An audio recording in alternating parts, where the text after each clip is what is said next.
नमस्कार दोस्तों, मैं रामू कुमार यादव एजुकेशन क्लासेस रामू में आपका स्वागत करता हूं। दोस्तों, आज मैं इतिहास का एक बहुत ही महत्वपूर्ण टॉपिक जो कि दक्षिण भारत के राजवंश से संबंधित महत्वपूर्ण प्रश्न जो है, मैं 35 प्रश्नों को चुनकर लाया हूं जो कि एग्जाम में पूछे गए हैं। उन 35 प्रश्नों को आज आप लोगों के सामने हम एक्सप्लेन करूँगा। तो अगर आप किसी भी एग्ज़ाम की तैयारी करते हैं तो इस वीडियो को ज़रूर देखें। वीडियो पसंद आए तो चैनल को लाइक करें, शेयर करें, सब्सक्राइब करें। तो इससे पहले मैंने इतिहास का एक टॉपिक था दक्षिण भारत के प्रमुख राजवंश, तो उन वीडियो को मैंने पढ़ चुका हूँ। उसके बाद मैंने सोचा कि इससे संबंधित क्यों ना हम महत्वपूर्ण प्रश्न भी लगा लेते हैं। तो ये हमारा वीडियो जो है दक्षिण भारत के प्रमुख राजवंशों से संबंधित प्रश्न लेकर आया हूँ। तो चलिए दोस्त, अब सीधे अपने प्रश्न पर चलते हैं। तो यह है पहला प्रश्न कर रहा है कि राष्ट्रकूट साम्राज्य का संस्थापक कौन था। तो राष्ट्रकूट साम्राज्य का संस्थापक जो है दंतीदुर्र था। ऑप्शन नंबर ए सही हो जाएगा। आगे चलते हैं। प्रश्न नंबर दूसरा कह रहा है कि ऐहोल प्रशस्तिक का रचयिता रवि कृति किस चालुक्य शासक का दरबारी कवि था। तो रवि कृति जो थे एक कवि थे, वो किसके दरबारी थे। तो वह थे पुलकेशिक द्वितीय के। था ऑप्शन नंबर बी सही हो जाएगा इसका। अब चलते हैं प्रश्न नंबर तीसरा पर। प्रश्न नंबर तीसरा कह रहा है कि महान तमिल साहित्य शिल्पपादिकारम के रचयिता कौन है। तो इसके रचयिता कौन है। तो वह है इलिंगो अदिंगल।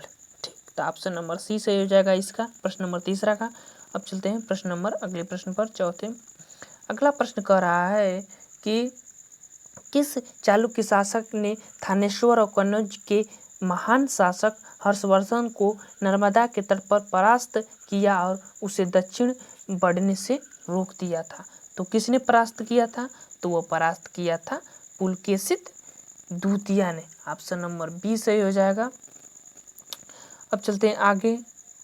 पांचवा प्रश्न कह रहा है कि तमिल रामायण अथवा रामावताराम की रचना किसने की है। तो इसकी रचना किसने की है। तो वह की है कंबन। ऑप्शन नंबर ए सही हो जाएगा पांचवा का। अब चलते हैं अगले प्रश्न पर। अगला प्रश्न है रुद्रांबा किस राजवंश की प्रसिद्ध महिला शासिका थी। रुद्रांबा तो किस राजवंश की प्रसिद्ध महिला शासिका थी। तो वह थी काकतीय साम्राज्य की। ऑप्शन नंबर बी सही हो जाएगा छठवां का। अब चलते हैं अगले प्रश्न पर। अगला प्रश्न कह रहा है कि श्रीलंका पर विजय प्राप्त करने वाले चोल वंश का सबसे प्रतापी राजा कौन था। तो वह सबसे प्रतापी राजा कौन था जिसने श्रीलंका पर विजय प्राप्त किया था, चोल वंश का था वह।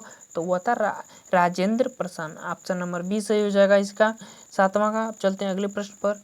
अगला प्रश्न कह रहा है कि किसके शासन काल में ग्रामीण समुदाय को बहुत सारे अधिकार दिए गए थे। तो किसके शासन काल में दिए गए थे। तो वह दिए गए थे चोल शासन काल में। तो ऑप्शन नंबर ए सही हो जाएगा आठवां का। अब चलते हैं प्रश्न नंबर 9 पर। प्रश्न नंबर 9 कह रहा है कि निम्नलिखित में से किस शासक के पास एक शक्तिशाली नौसेना थी। तो किसके पास एक शक्तिशाली नौसेना थी। तो वह थी चोल शासकों के पास एक नौसेना थी, शक्तिशाली नौसेना थी। तो ऑप्शन नंबर ए से हो जाएगा 9 का। आप चलते हैं अगले प्रश्न पर। अगला प्रश्न है 10वां प्रश्न कह रहा है कि प्रशासन के क्षेत्र में चोल राजवंश का मुख्य योगदान है। प्रशासन के क्षेत्र में चोल राजवंश का मुख्य योगदान क्या है। तो उनका मुख्य योगदान जो है वह है सुसंगठित स्थानीय स्वशासन में। तो ऑप्शन नंबर डी से हो जाएगा इसका 10वां का। अब चलते हैं अगले प्रश्न नंबर 11 पर। प्रश्न नंबर 11 करा कि पहाड़ी काटकर एलोरा के विश्वविख्यात कैलाश मंदिर का निर्माण किसने कराया था। तो इस जो वेलोरा कैलाश मंदिर का विख्यात है, जो उसका निर्माण जो किसने कराया था। तो वो कराया था राष्ट्रकूट वंशों ने कराया था। तो ऑप्शन नंबर सी हो जाएगा 11 का। अब चलते हैं अगले प्रश्न पर। अगला प्रश्न है 12वां प्रश्न करा कि तंजौर में बृहदेश्वर या राजेश्वर का शिव मंदिर का निर्माण किसने कराया था। तो इसका निर्माण जो है किसने कराया था। तो इसका निर्माण राज प्रथम ने कराया था। तो ऑप्शन नंबर बी से हो जाएगा 12 का। ये तंजौर जो है ये बृहदेश्वर का मंदिर तमिलनाडु में स्थित है। ठीक, अब चलते हैं अगले प्रश्न पर। अगला प्रश्न है 13वां। चालुक्य वंश का सर्वाधिक प्रसिद्ध शासक था। कौन सर्वाधिक प्रसिद्ध शासक था। तो वह था पुलकेशित द्वितीय, तो इसी ने नर्मदा नदी के तट पर हराया था। तो ये पुलकेशित द्वितीय है, सर्वाधिक प्रसिद्ध शासक था चालुक्य वंश का। अब चलते हैं अगले प्रश्न पर। अगला प्रश्न करा कि पुलकेशिक द्वितीय पराजित हुआ था। पुलकेशित द्वितीय किससे पराजित हुआ था? तो वह पराजित हुआ था नरसिंह वर्मन प्रथम द्वारा। ऑप्शन नंबर ए सही हो जाएगा। अब चलते हैं अगले प्रश्न 15 पर। प्रश्न नंबर 15 कह रहा है कि निम्नलिखित में से कौन सा शहर है जो चोल राजाओं की राजधानी थी? तो चोल की राजधानी कौन थी? तो वह थी कौन थी? वह थी तंजौर। ऑप्शन नंबर ए से हो जाएगा, तमिलनाडु में यह।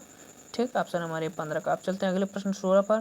प्रश्न नंबर 16 कह रहा है कि पांड्य साम्राज्य की राजधानी कहाँ थी? तो पांड्य साम्राज्य की राजधानी जो है वह थी मदुरै। ऑप्शन नंबर बी से हो जाएगा 16 का। अब चलते हैं प्रश्न नंबर 17 पर। प्रश्न नंबर 17 कह रहा है कि विरूपाक्ष मंदिर का निर्माण किसने किया था? तो विरूपाक्ष मंदिर का निर्माण जो है किसने किया था? तो वो चालुक्यों ने कराया था। ऑप्शन नंबर ए सही हो जाएगा 17 का। चलते हैं प्रश्न नंबर 18 पर। 18 प्रश्न कर रहा है कि यादव सम्राटों की राजधानी कहाँ थी? तो यादव सम्राटों की राजधानी जो है देवगिरी थी। ऑप्शन नंबर सी से हो जाएगा 18 का। अब चलते हैं प्रश्न नंबर 19 पर। प्रश्न नंबर 19 कह रहा है कि चोल राजाओं में किस धर्म को संरक्षण प्रदान किया गया था? तो चोल राजाओं में किस धर्म को संरक्षण प्रदान किया गया था? तो वो किया गया था शैव धर्म को। ऑप्शन नंबर डी से हो जाएगा 19 का। अब चलते हैं प्रश्न नंबर 20 पर। प्रश्न नंबर 20 कह रहा है कि प्रथम भारतीय शासक कौन था जिसने अरब सागर में भारतीय नौसेना की सर्वोच्चता स्थापित की थी? तो कौन था? तो वह था राजराज प्रथम। Option number A. इसने लक्षद्वीप ये सब जितने भी समुद्री श्रीलंका उलंका मालदीव ये सबको इसने युद्ध में जीत लिया था। तो ऑप्शन नंबर ए से हो जाएगा 20वां का। अब चलते हैं 21वें प्रश्न पर। 21वां प्रश्न कह रहा है कि मंदिर स्थापत्य कला की द्रविड़ शैली का आरंभ किस राजवंश के समय में हुआ था? तो यह मंदिर स्थापत्य कला की द्रविड़ शैली का आरंभ किस राजवंश के शासनकाल में हुआ था? तो वह हुआ था किस राजवंश के शासनकाल में हुआ था? तो वह हुआ था पल्लव। ऑप्शन नंबर ए सही हो जाएगा। अब चलते हैं अगले प्रश्न पर। 22वां प्रश्न कह रहा है कि भगवान नटराज का प्रसिद्ध मंदिर जिसमें भरतनाट्यम शिल्प कला है स्थित है, यह कहाँ स्थित है? तो यह जो है स्थित कहाँ है? यह है चिदम्बरम, तमिलनाडु के चिदम्बरम में स्थित है। तो ऑप्शन नंबर 20 सही हो जाएगा 22 का। अब चलते हैं 23वें प्रश्न पर। 23वां प्रश्न क्या कह रहा है? 23वां प्रश्न कह रहा है कि राष्ट्रकूट वंश को किसके द्वारा फेंका गया था? तो किसके द्वारा राष्ट्रकूट वंश को उखाड़ फेंका गया था? तो वह फेंका गया था तैपल द्वितीय के द्वारा। ऑप्शन नंबर सी सही हो जाएगा 23 का। आप चलते हैं 24वें प्रश्न पर। 24वां प्रश्न कह रहा है कि महाभारत का भारत वेणवा नाम से तमिल में किसने अनुवाद किया था? तो वह महाभारत का भारत वेणवा नाम से तमिल में किसने अनुवाद किया था? तो किसने किया था? तो वह किया था पेरुंदेव नार ने किया था। ऑप्शन नंबर बी सही हो जाएगा 24 का। आप चलते हैं अगले प्रश्न 25 पर। 25वां प्रश्न कह रहा है कि किस मंदिर को राजसिंहेश्वर या राजसिद्धेश्वर मंदिर भी कहा जाता है? तो किस मंदिर को कहा जाता है? तो वह मंदिर है कांची का कैलाश मंदिर। ऑप्शन नंबर ए से हो जाएगा 25 का। अब चलते हैं अगले प्रश्न 26वां पर। 26वां प्रश्न कह रहा है कि विक्रमांकदेव चरितम की रचयिता विल्हण एवं मिताक्षरा के रचनाकार विज्ञानेश्वर किसके दरबार में रहते थे? तो ये दोनों जो कवि हैं विल्हण और विज्ञानेश्वर किसके दरबार में रहते थे? तो ये रहते थे विक्रमादित्य षष्ठ के दरबार में। ऑप्शन नंबर डी से हो जाएगा 26 का। आप चलते हैं अगले प्रश्न पर।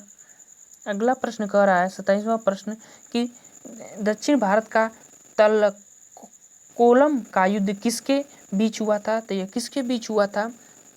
तो यह हुआ था चोल एवं राष्ट्रकूटों के बीच, जिसमें चोलों की बुरी तरह से हार हुई थी। तो ऑप्शन नंबर बी से हो जाएगा 27 का। अब चलते हैं अगले प्रश्न पर। 28वां प्रश्न। 28वां प्रश्न कह रहा है कि एलोरा की गुफाओं का निर्माण किसने कराया था? तो एलोरा की गुफाओं का निर्माण जो है वह कराया था राष्ट्रकूटों ने। तो ऑप्शन नंबर सी से हो जाएगा 28 का।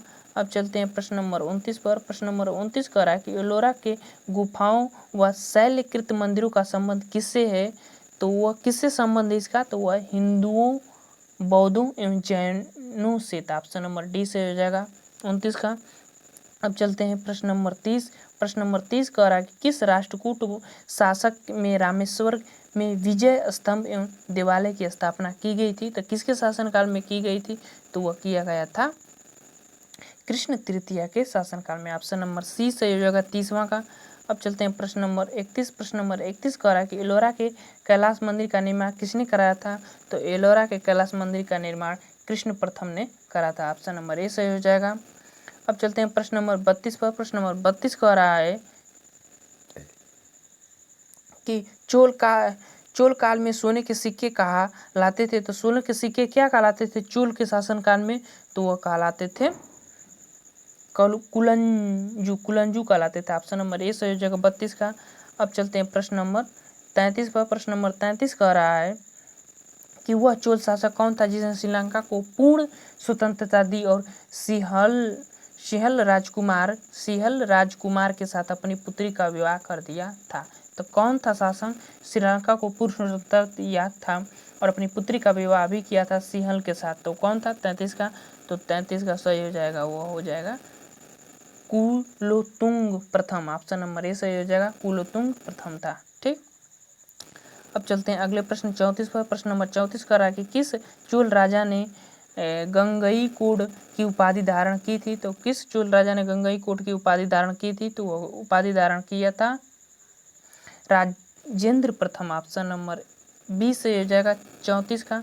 अब चलते हैं प्रश्न नंबर 35 और इस वीडियो का लास्ट प्रश्न। प्रश्न नंबर 35 कह रहा है कि पल्लव राज्य की राजधानी कहाँ थी? तो पल्लव राज्य की राजधानी जो है वो थी कहाँ थी?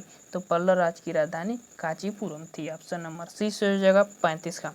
तो ये थे हमारे जो दक्षिण भारत के संबंधित मोस्ट 35 प्रश्न मैंने लेकर आया था जो कि एग्जाम में बार बार पूछे जाते हैं। तो अगर ये वीडियो पसंद आ रहा होगा तो चैनल को लाइक करें, शेयर करें, सब्सक्राइब करें। चलिए दोस्त, हम वीडियो को समाप्त करते हैं। Thank you for watching this video.